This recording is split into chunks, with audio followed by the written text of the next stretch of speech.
لە باخچەی کۆشتی سپی یاری UFC ئەنجام دەدرێت. ترامپ ئامادە دەبێ، وەزیرەکانی ئامادە دەبن، بەخشی ڕاستەوخۆ دەبێ و هەموو جیهان بینەری بن.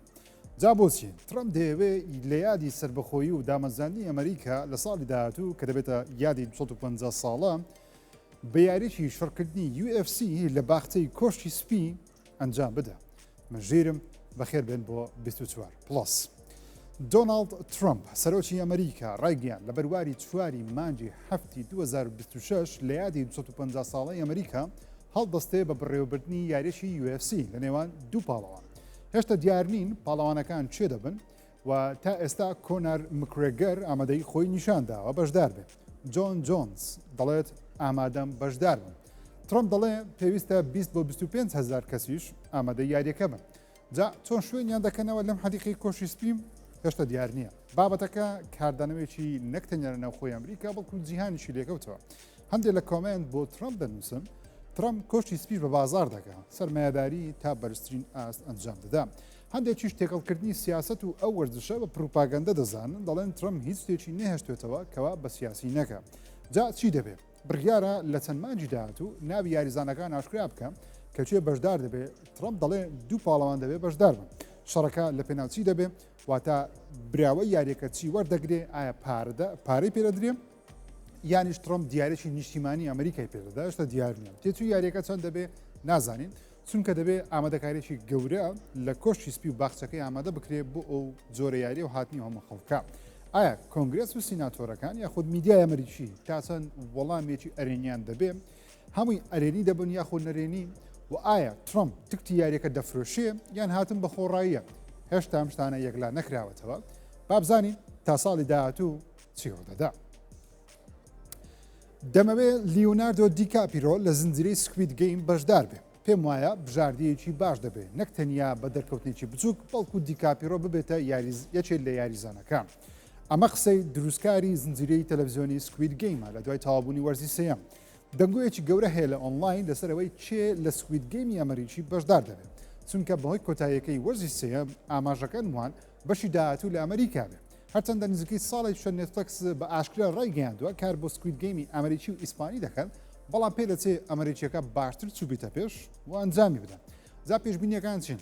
سکوید گەیمی ئەمریکی چی دەبێت؟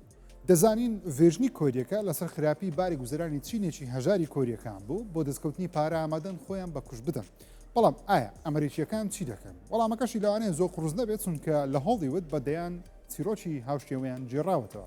پێشبینیەکان وان لە باری دارایی ئێستای ئەمریکیەکان و نەبوونی داهاتێکی باش زۆری سوالکەر لەسەر شەقامەکان و بێماڵەکان یاخود هۆملێسەکان وان دێت کارکتەری دیاریش بۆ بابەتی نهێنی سوپرایزی بینەر ئاشکرا بێت. نێتفلەکس و لیۆناردۆ دیکاپیرۆ بێکەوە پێشتر لە فیلمی دۆنت لوک ئەپ بێکەوە کاریان کردو، بۆیە زۆر دوور نییە دیکاپیرۆ ڕازی بێ لە سکوید گەیمی ئەمریکی بەشدار بێت. سکوید گەیم پڕبینەرترین زنجیرەی تەلەڤیزیۆنیە لە مێژووردا بڵاوکرابێتەوە لە وەرزی یەکەم کاتێ بڵاوکراوە. نێتفلەکس قازاندێکی دارایی ملیار دۆلاری لێ کرد، بۆیەش بەردەوام دەبن لە کۆکردنەوەی داهاتێکی زیاتر بە بڵاوکردنەوەی وەرزی جیاواز و ڤێژنی جیاواز. لە کوردستان منداڵی 5 ساڵی دەتوانێت یاری GTA بکە. سعودیاش دوای 15 ساڵ اینجا ڕێگە دەدا یاریەکە لە وڵاتە بڵاو بکرێتەوە. اینجا دەژڵێ بۆ سەروی 21 ساڵانە. دوای 15 ساڵ یاری GTA 5 لە وڵاتی سعودیا بڵاو دەکرێتەوە. بڵاوکردنەوەی یاریەکە لە سعودیا ئاسان نییە، چونکە یاساکانی ئەو وڵاتە ڕێگە بە یاری توندوتیژ یاخود هەبوونی دیمەنی ڕوت ڕێگریان لە یاریەکانی کۆمپانیەکانی ڕۆکستار دەکردنەوەە بڵاو بکرێتەوە. بەڵام ئەو کۆت و بەندە هەڵگیراوە. ئێستا سعودیا بە فەرمی ڕایگەیاندووە بڵاوبوونەوەی یاری GTA 5 لەسەر پلەیستیشن و ئەکسبۆکس و PC یاخود کۆمپیوتەر لەم وڵاتە بەردەست دەبێت. یاریەکە لە 2013 خۆی بڵاوکرایەوە لە بەشێکی زۆری وڵاتان بێژێشە بڵاو بووە، بەڵام لەسەری نووسراوە بۆ سەروی 17 ساڵان. سعودیا دەڵێن نەخێر ئەمە بۆ سەروی 21 ساڵانە. جا کڕینی یاریەکە بە شێوەی ئۆنلاین دەبێت ناسنامەی خۆت بسەلمێنی کە تەمەنت سەر 21 ساڵانە. اینجا دەتوانی یاریەکە بکڕی وەروەها داونلۆدیشی بکەیت. بەپێی راپۆرتێک بێ یاری داهاتووی باتڵفیلد زیاتر لە 400 ملیۆن دۆلاری تێدەچێت. دەیکاتە گرانترین یاری لە مێژوودا پێشەوەی GTA 6 بڵاو بکرێتەوە کە پێشبینیەکانمان لە ملیارێک بۆ 2 ملیار دۆلاری تێچێت. EA خەریکی دروستکردنی باتڵفیلدی داهاتووە، یاریشی تەقەکەرە، گەیمەران جیهانیش حەزیان بە شەڕەتەقەیە. ناخیانە وڵاتان بەردەوامن لە شەڕکردن و شەڕەتەقەش بە یاری زۆر بەناوبانگترە لە جارە. EA پێشببینی دەکات زیاتر لە 100 ملیۆن کەس ئەو یاری تاقی کاتەوە و پێشببینیەکانی ژوان یاریەکە تا سەرەتای ساڵی داهاتوو بڵاو بکرێتەوە کە ئەگەرەکان زیاتر بۆ سەری ساڵ.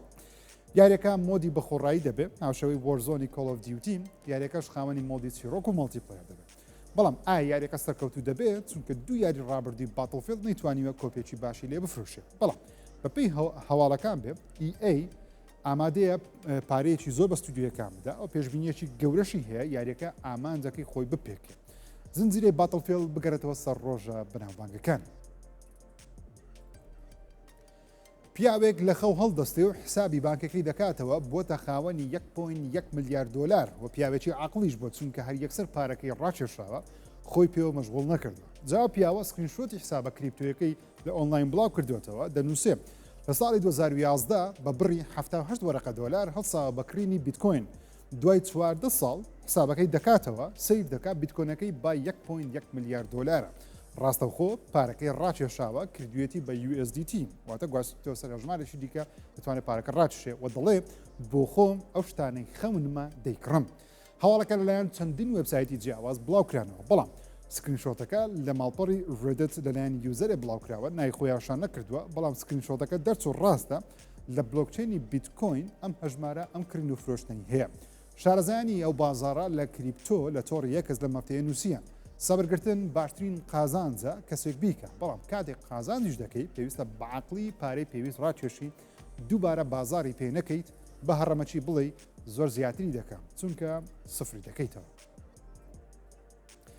مایکرۆسۆفت 9000 کارمەندی دەرکرد یاری پرفکت دارکی کانسڵ کرد و ستودیۆ ئینیشیتیڤی ڕاگرت وەروە یاری ئێڤەروایلدی کانسڵ کرد وەروە تەنانەت کارمەندی یاریەکانی Call of Dutyشی دەرکرد. هەمووی لەژێر چەتری ئەوەی بتوانن 80 ملیارد دلار بۆ ژێرخانی AI خۆیان دابنێن. بۆ چوارەم جارە لەسەر یەک مایکرۆسۆفت بەردەوامە لە دەرکردنی کارمەندەکانی و ئەم جارە 9000 کارمەند بە یەک جار دەردەکات 2000 دانیان تەنیا لە ستودیۆیەکانی ئەکسبۆکسە.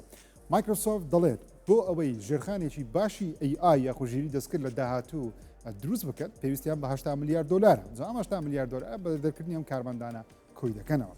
فیل سپنسەر کە سەرۆکی مایکرۆسۆفت گەیمینگە یاخود بەشی گەیمینگ و یاریەکانە لە ناو مایکرۆسۆفت واتە ئەکسبۆکس لە نامەیەک بۆ ئەو کەسانێک کە دەرکراون لە ئیمێڵێک دەنووسێ ئەکسبۆکس لە باشترین حاڵەتی خۆتی زۆرترین هاردوێر دەفرۆشێت زۆرترین گەیمەری مانگانەی هەیە بەڵام دەبێت ئەو کارمەندانە دەربکرێت بۆ ئەوەی بتوانن داهاتویەکەی خۆیان بە باشی بهێڵنەوە. چەندین یاری لە مەفتەیە کانسڵ کرا بەناوبانگترینیان یاری پرفکت دارکە کە چەندین ساڵە لە بەرەمێنانە وەروە کانسڵکردنەوەی زنجیرەی فۆرچە مۆرسپۆرتە کە گەیمەرانی ئەکسبۆکسی لە ئۆنلاین تووڕە کرد. بەڵام پێشبینیەکانوان ئەمە دوجار نەبێت مایکرۆسۆفت ئەو ژمارەیە زۆرەی کارمەندە لە کۆمپانیاکەی دەربکە. هۆکارەکەش بێگومان پێشکەوتنی ژیری دەستکردە مایکرۆسۆفت دەتوانێت بە ژیری دەستکرد ئەو کارانە پڕ بکاتەوە.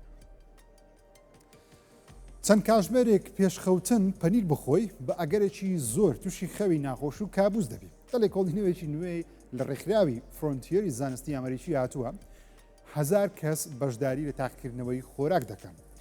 پێشخەو ئەو خۆراکەی زۆرترین خەوی ناخۆش و کابوسی بۆ بەشداری کاران ئەو تاقیکردنەوەی دروست کردووە پەنیر بووە. جاپانیرەکە بە هەر شێوە و شێوازێک بووبێ لێکۆڵەران دەنووسن پێیان وایە هۆکارەکە بۆ ڕژانی شلەکانی ناوگەدە دەگەڕێتەوە بۆ شیکردنەوەی پەنیرەکە و هەرسکردنی لەلایەن ڕیخۆڵەوە دەبێت و هۆکارێکە بۆ نردنی جۆرە نامەیەک بۆ دەماغی مرۆڤ لە کاتی خەودا مرۆڤ تووشی خەوی ناخۆش و قورس و کابوس دەکات. جا چی بکەین پێشەوەی بخەوی پەنیر مەخۆ گەر حەزش دەکەی بزانیت خەوی ناخۆش و کابوس چۆنە پێشەوەی بخەوی پەنیرێکی کوردی ڕاقی بخۆ بۆ ئەوەی لەناو بەتایبەتی ئەوانەی کە لەناو پێستی ئاژەڵ هەڵگیراون بە مەرزی ئەوەی کابوسێکی خۆش ببین.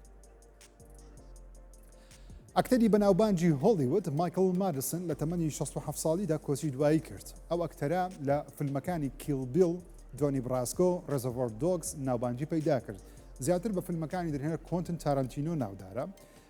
مادیسن لە فیلمی ڕێزەڤۆر دۆگز بە ڕۆڵی مستەر بلۆند وەکو کارکتەری ئایکۆنی لە سینەمای هۆلیوود دەناسرێ. وە سەمایەکەی کە لە فیلمەکە دەیکات تا ئێستا بە دیمەنێکی بەناوبانجی فیلمەکە خودی خۆشی دەناسرێ. جگە لەو فیلمە بە ڕۆڵی بەت لە فیلمی کیل بیل ڕۆڵی ناوازەی هەبوو وەروە لە فیلمی هەیتفول ئەید بەشدار بوو کە هەر سێ فیلمیش لەلایەن کوێنتن تارانتینۆ کاریگەرانی بۆ کراوە. مادیسن باوکی 5 منداڵ بوو برای ڤیرجینیا مادیسنە کە ئەویش ئەکتەرێکی ناوداری فیلمەکانە لە ماڵەکەی خۆی لە 67 ساڵیدا لە ئەمریکا کۆچی دوایی کرد. جولیان مکماهۆن لە تەمەنی 56 ساڵیدا لە مەفتەیە کۆچی دوایی کرد. ئەم ئەکتەرە بەشداری لە دەیان فیلم و زنجیرەی جیاواز کردووە، بەڵام زیاتر بە زنجیرە فیلمی فانتاستیک فۆر دەناسرێت کە بە ڕۆڵی دۆکتۆر دووم بەشدار بوو. مکماهۆن خاوەنی منداڵێکە و سێجار هاوسەرگیری کردووە لە هەرێمی فلۆریدا لە ئەمریکا دەژیا و لەوێش کۆچی دوایی کرد. بەڕەگەز ئوسترالیا کوڕی سەرۆکوەزیرانی پێشووتری ئوسترالیا ویلیام مکماهۆنە، بەڵام پێچەوانەی باوکی لە سیاسەت دوور بوون و لە فیلمەکان ناوبانگی جیهانیشی پەیدا کرد. ئەم ساڵ سعودیا گەرمترین پلەی گەرمی لە مێژوودا تۆمار دەکات. پێشبینیەکان وان لە ماوەی مانگێک بۆ 2 مانگی داهاتوو تۆمار بکرێ، واتە بەرزتر بێت لە 56.7 پلەی گەرمی کە لە ئەمریکا تۆمار کرا و ڕێکۆردی جیهانە. جا تا ئەو کاتە با پێتان بڵێن بە شێوەیەکی فەرمی گەرمترین پلەکانی گەرمە کە تۆمار کرابن لە جیهان کامانە. ژمارە یەک دۆڵی مەرگە لە ئەمریکا لە کالیفۆرنیا لە ساڵی 1930 توانرا 56.7 پلەی سلیزی تۆمار بکرێ، 1934 پلەی فێرنهایت. لە ژمارە 2 لە تونس لە ساڵی 1931 توانرا 55 پلەی گەرمی تۆمار بکرێت. لە کوێت 54 پلە تۆمار کراوە لە 2016. عێراق لە ژمارە 4 دێت لە بەسرا لە ساڵی 2016 توانی 53.9 پلەی گەرمی تۆمار بکە. ژمارە 5 ئێرانە لە 2017 توانی 53.7 پلەی گەرمی تۆمار بکە. هەرچەندە ئەم ژمارانە فەرمین، بەڵام ژمارەی نافەرمیشمان هەیە. نمونە لە لیبیا دەگوترێ 58 پلە لە 1922 تۆمار کراوە، بەڵام بە فەرمی پڕژاز نەکراوەتەوە. دەربارەی جیهانیش تا ئێستا ئەمانە تۆمار کراوە. نمونە لە ئوسترالیا 50 پلەمان بینیوە، کەنەدا 49 پلەی بینیوە و ئەوروپاش چەند جارێک 48.8 پلەی لێ تۆمار کراوە. ئەو فیلمەی قرشەکانی لە فیلمەکان بەناوبان کرد تەمەنی دەبێتە 50 ساڵ. لە یادی 50 ساڵەی فیلمی جۆس بۆ جارێکی دیکە لە سینەماکان نمایش دەکرێت. چەند ڕاستێک و نهێنیەکتان لەسەر فیلمەکە پێ بڵێم. فیلمەکە ئایکۆنیە و مێژوویە لە سینەما، بەڵام کاتێ ستیڤن سپیلبرگ فیلمەکەی بەرەمێنات تەمەنی تەنیا 26 ساڵ بوو و بۆ فیلمە لە هۆلیوود ناوبانگی وەکو دەرهێنەرێکی زەبەلاح پەیدا کرد. پێشەوەش تەنیا یەک فیلمی دیکەی دروست کردن. فیلمەکە لە ساڵی 1975 کاتێ لە هاوین بڵاوکرایەوە ترێندی فیلمی زەبەلاحی هاوینەی دەست پێ کرد کە تاوەکو ئێستاش لە هۆلیوود بەردەوامە. بەو فیلمانە دەگوترێ زەبەلاحی هاوینە کە داهاتیان لە سەروی 100 ملیۆن دلار پەیدا بکە. فیلمەکە 3 خەڵاتی ئۆسکاری بەدەستێنا لە باشترین مۆنتاژ و دەنگ و میوزیک، وەروە بە باشترین فیلمیش کاندید بوو. بەکارهێنانی قرشەکە پراکتیکی بوو، کۆمپیوتەر نەبوو، هەرچەندە قرشەکە ڕاستی نەبوو، بەڵام ئەو هەیکەلەی دروست کرابوو چەندین کەسی لەسەر سێتی فیلمەکە بریندار کرد. فیلمەکە لە ڕۆمانێکی بەناوبانگ وەرگیراوە لە ناو دەریاژ وێنێگیرە نەک ستودیۆ. لە ڕێگەی ئەو فیلمەوە لە تەواوی جیهان ترس لە قرشەکان دروست بوو و زیاتر بوو. بە بودجەی تەنیا 9 ملیۆن دلاری ژەو فیلمە بەرهەم هات کە زیاتر لە 470 ملیۆن دلاری کۆ کردەوە لە 1975 کە دەگاتە 2 میلیارد دلار بە پارەی ئێستا دوای هەڵاوسان. یەکەم دیمەنی فیلمێکی نوێی هۆلیوود بە ناوی The Running Man ئاشکرا کرا. فیلمەکە دووبارە دروستکراوەی فیلمێکە بە هەمان ناو و لە ڕۆمانێکی تسناکی بەناوبانگی 1982 ستێفن کینگیش وەرگیراوە. گڵێن پاوێڵ بە ڕۆڵی سەرەکی بەشدارە. ئێدگەر ڕایت کاری دەرهێنانی بۆ دەکا و بڕیارە لە بەرواری مانگی 11 ئەم ساڵ لە سینەماکان نمایش بکرێت. چیرۆکەشی باسی داهاتوێکی نزیک دەکات لە ئەمریکا کاتێ بەندکراوان بۆ چانسی ئازاد بوون بەشداری لە یاریەکی مەرگ و ژیان دەکەن لە پەخشی ڕاستەوخۆش دەگوازرێتەوە. تەواوی جیهان دەیبینن براوەکە ملیارێک دلار و ئازاد بوون بەدەست دێنن. ئێستا یەکەم ترۆلێری لە ئۆنلاین بەردەستە لە چەند مانگی داهاتووش لە سینەماکانی جیهان نمایش دەکرێت. نێتفلەکس بەشی دووەمی فیلمی ترۆڵ دوی ئاشکرا کرد. فیلمێک لەسەر بوونەوەرە زەبەلاحەکەی کە لای خۆمان بە ئەفسانەی پێگەورە دەناسرێت.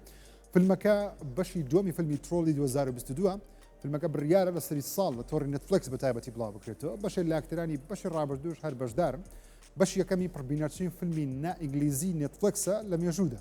زیاتر لە 103 ملیۆن جاریش بینراوە تەنیا لە 91 ڕۆژ لە نێتفلەکس. بەشی دووەمیشی پێشبینی دەکەین بینەرێکی زۆری هەبێت. لە هەفتەی داهاتوو سوپەرمان دەگەڕێتەوە سەر شاشە گەورەکە و جێمز گان دەرهێنەر و نووسەری فیلمەکە بەڕێوەبەری ستودیۆ دیسی دەڵێ زۆر خۆی پێوە ماندوو کردووە. هیوای وایە سەرکەوتوو بێت. جا فیلمەکە بودجەی 225 ملیۆن دلاری بۆ تەرخان کراوە. دەیڤد کۆرنوێستی وەکو سوپەرمان دەناسێنێت، وەروە ڕیچل برۆسنان وەکو لویس لین یا خۆشەویستەکەی سوپەرمان بەشدارە. خراپەکارەکەش لێکس لوثرە کە نیکۆلاس هۆڵ ڕۆڵەکەی بەرزستە دەکات. چیرۆکەی سوپەرمانێکی گەنجە تازە دەستی بەکاری سوپەرمانی کردووە، هەوڵ دەدا خەڵک بپارێزێ، بەڵام دەبێت ڕوبەڕووی چەند هێرشێکی هەسارەیی و گەلە ئەستێرەیی ببێت. بڕیارە لە بەرواری 11 هەفت واتە هەفتەی داهاتوو نمایشی لە تەواوی جیهان بە کوردستانیشەوە دەست پێ بکات. بووە فەرمی و برهێنەر بۆ فیلمی داهاتووی جیمز بۆند دیار کرا و بەم زوانەش ئەکتەری داهاتوو بە ڕۆڵی سیخورە بریتانیەکە دەستنیشان دەکرێت. بەرهێنەری فیلمەکانی دون، ئەڕایڤڵ، بڵید ڕەنەر، سیکاریۆ، پریزنەرز بەروات دەیان فیلمی دیکەی نایاب دنیز ڤیلنوف ئێستا کار بۆ سێەم و کۆتا فیلمی دون دەکە بە ناوی مەسایە دوای ئەو بە ئەگەرێکی زۆر کار لەسەر جیمز بۆندی داهاتوو دەکە. پێشتر دەنگۆیەکان وابوون تۆپانەی MGM ڕێکەوتن لەگەڵ کریستوفر نۆڵان بکە بۆ کاردێرهێنانی فیلمی داهاتووی جیمز بۆند. بەڵام پێدەچێت نۆڵان بەهۆی سەرقاڵیەوە بە پرۆژەکانی خۆی بە تایبەتیش فیلمی دی ئۆرەسی پرۆژەکەی وەرنەگرتوێت. بەڵام ڤیلنوف ئێستا کارەکەی وەرگرت. هێشتا دیار نییە کەی دەچێتە بواری بەرەمێنان یان چی هەڵدەبژێردرێت وەکو جیمز بۆندی داهاتوو، بەڵام لە ماوەیەکی نزیکدا پێشبین دەکەین لە ماوەی 2 مانگدا جیمز بۆندی داهاتوو وەکو ئەکتەر ئاشکرا بکرێت.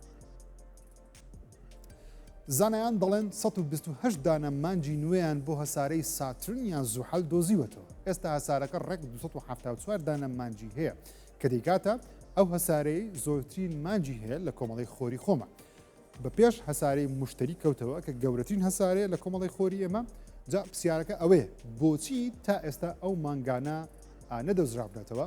هۆکارەکەش بۆ ئەوە دەگەڕێتەوە تەلسکۆبێکی هاوبەشی فەڕەنسی، هەوایی و کەنەدی توانیان بە سیستمی لۆنگ ئەکسپۆژەر هەندێکتان بدۆزنەوە بۆ ماوەی چەند مانگ بە دوای زوحەل دەسوڕانەوە. زانایان دوای لێکۆڵینەوەی تەواو گەیشتنەوە ئاستەی بڵن ئیدی هەسارەکە 274 دانە مانجی هەیە واتە 128 دانە مانجیان بۆ زیاد کرد.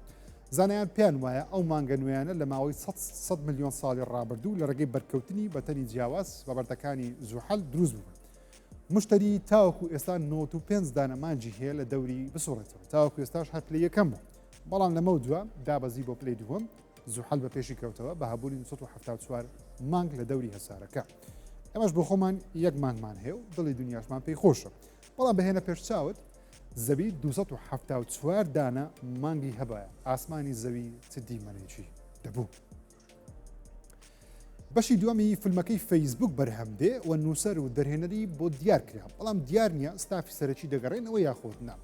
The Social Network لە ساڵی 2010 بڵاو کراوە توانی 3 دانە خەڵاتی ئۆسکاریش بباتەوە کەەوە کاندیدی 8 دانە ئۆسکاریش کرابوو بە باشترین فیلمەوە. باشترین بەشی یەکەمیشی چیرۆکی مارک زەکەربەرگ دەجێڕێتەوە کاتێ فەیسبوک دروست دەکات. کێشەکانی سەرەتا تووشی دەبن لە دروستکردنی سوشال میدیا لە جیهاندا وەرا چۆن کاریگەری دروست کرد. بەشی دومی ڕاستەخۆ باسی فەیسبوک ناکە باسی دروستبوونی پلتفۆرمەکانی یاخود پلتفۆرمە گەورەکانی سوشال میدیا دەکە بەگشتی لە چیەوە گەیشتنە چی. گەر بەش یەکەمی سوشال نێتوۆرکت نەبینیوە سەیری بکەن یەکێکە لە باشترین فیلمەکان لە دەی ڕابردوو دروست کرابێت. چیرۆکێکی ڕاستەقینەی فەیسبوک دەجێڕێتەوە بۆچی دروست بوو و کاتێ زەکەربەرگ ویستی ئابڕووی خۆشەویستەکەی بە بەهۆی ئەوەی چەند جارێک ڕەفزی پێێتەوە لە ڕێگەی فەیسبوکەوە هەوڵی ئابڕووبردنیدا. دا سەرەتا تەنیا لە کۆلێژی هارڤارد بەردەست بوو دواتر بۆ ئەو ئیملاقی جیهان و هەمووان هەژمارێکی فەیسبوکیان لە جیهان هەر هەیە. فیلمی مۆمیاکە دەگەڕێتەوە بە دەرهێنەرێکی نوێ و ستافێکی نوێ لێک ڕۆنین کاری نووسین و دەرهێنانی بۆ فیلمە دەکە. وەرە پێشتر کاری نووسین دەرهێنانی بۆ فیلمەکانی وەکو Evil Dead Rise کردووە. Ghost Train کردووە و چەند فیلمێکی دیکەی ترسناکی دروست کردووە. ئێستا فیلمەکە لە قۆناغی پری-پرۆدەکشنە. بڕیاریشە لە ماوەی چەند هەفتەی داهاتوو زانیاری زیاتر لەسەر ئەو فیلمە بڵاو بکرێتەوە بچێتە بواری بەرەمێنان. فیلمی مۆمیاکەی 1999 بە فیلمێکی کلاسیکی سەدەی ڕابردوو دادەنرێت. پێشوازێکی گەورەی لە سینەماکانە لەیان هەوادارانەوە لێکراوە تاوەکو ئێستاش بێچێت لە باشترین فیلمە سەرکێشی مێژوویەکان دادەنرێت. وەتوانی ئەکتەری ئەمریکی براندن فرێزەر بە جیهان بناسێنێ وەکو ئەکتەرێکی ئەکشنی سینەمایی. کۆمپانیای مێتا لەگەڵ ئەکسبۆکس ئامێرێکی نوێ بڵاو دەکەنەوە بە ناوی مێرەکوێست 3S Xbox Edition. جا ئەمە هەر VR مێتەکوێستە بەڵام بەرگێکی ئەکسبۆکسیان پێداوە. لەگەڵ کڕینیە مامێرە ئەکسبۆکس بەڵێن دەدا کۆنتترۆلەرێکی لەگەڵ بێ وەروە سێ مانجیش گەیم پاس ئۆڵتیمەتی لەگەڵ بێن. ئەکسبۆکس و یاخود مایکرۆسۆفت خۆی VR تایبەتی بە خۆی نییە بۆیش لە ڕێگەی مێتاوە ئەم جۆرە هێدسێتە دروست دەکات. هێدسێتەکە بڕیارە لە چەند هەفتەی داهاتوو بەردەست بێ و مایکرۆسۆفت دەڵێ دەتوانین یاریەکانی ئەکسبۆکس لە ڕێگەی کلااودەوە لەسەر مامێرە ئەنجام بدێت. ئامریکای مێتا یەکێکە لە پرفرۆشترین ئامریکانی VR لە جیهاندا بەڵام لەگەڵ ئەوەش مێتا مانگانە زیاتر لە 1.6 ملیار دلار داهات لەگەڵ لەدەست دەدا بەهۆی ئەوەی نەگەیشتنەوە ئاستەی کە پارێکێدا خەرج دەکەم. خۆشەویستان 24 پێشکردن تا هەفتەی داهاتوو بەخێر گرتان سپێرم خوداتان لەگەڵ